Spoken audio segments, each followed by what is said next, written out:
Dimmit County is located in Texas.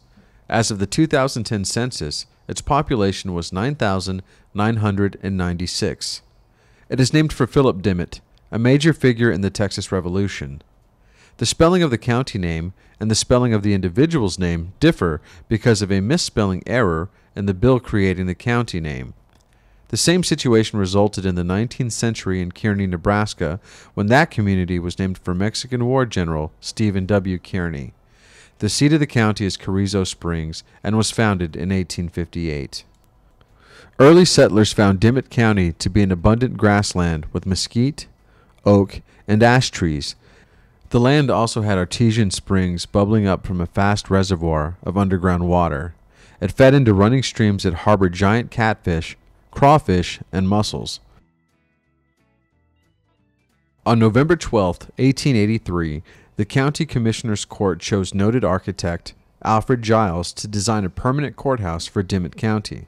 Later that month, on November 26, the court reversed its decision and selected J.C. Breeding & Sons of San Antonio to act as both architects and builders.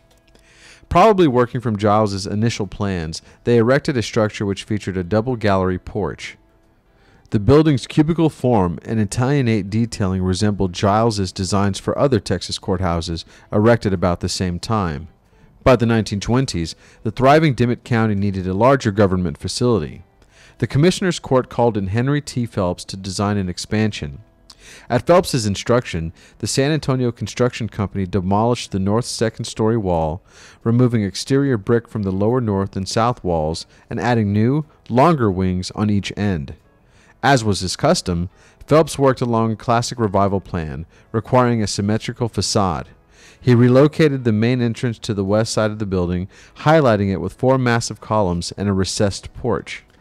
The 19th century windows were widened, and Phelps changed the Second Empire roofline to an elaborate cornice. In the year 2000, it became recorded as a Texas Historic Landmark.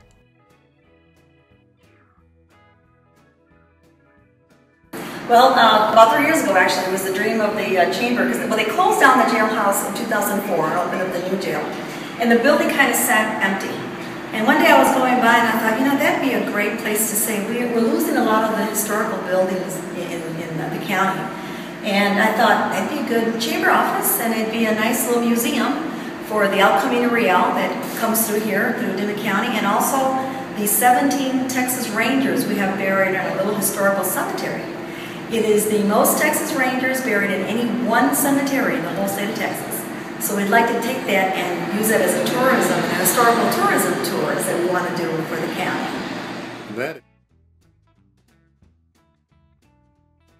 As a matter of fact, the money came from the project that's called Futuro, which is a project used for the regional south area down here, and projects like this. The chamber initially received about $19,000 to start the work. What happened is the building belongs to the county, and the county has kind of given it over to the chamber to do the project, but at that time they didn't have any money.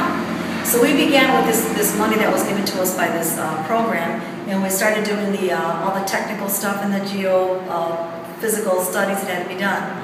And then some of the private citizens, once they heard that the jailhouse was going to be taken over by the chamber and made into a little museum, the private citizens have started donating to an account that we have here at Capital Bank here in Carrizo Springs. Just recently, because of the oil and gas boom, with all the money coming into the county judge, the county commissioners have given us about $30,000 for the efforts. While we still need a lot more money to go, at least it's a start. Actually, the project began last October, actually. September, October was when we actually started doing the actual work here. That the county finally allowed the commissioner to hire part-time help, and then I was got a full-time help plus another part-time worker with some of that money that was coming in. We're looking at maybe opening the downstairs up first before we do the actual jail cells up here, because that downstairs will be a functional office. I'm thinking we're still probably to the end of the year before we can really do both floors.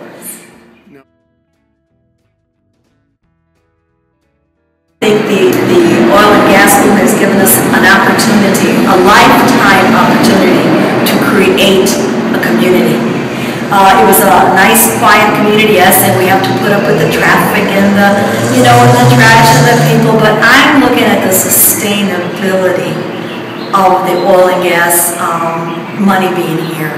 It's here right now. It's going to be here for a number of years, and I think that we, as the city and the county, we need to take advantage of that, and we need to leave things here behind that are going to stay here into the future, not only for us, but for our children and our grandchildren.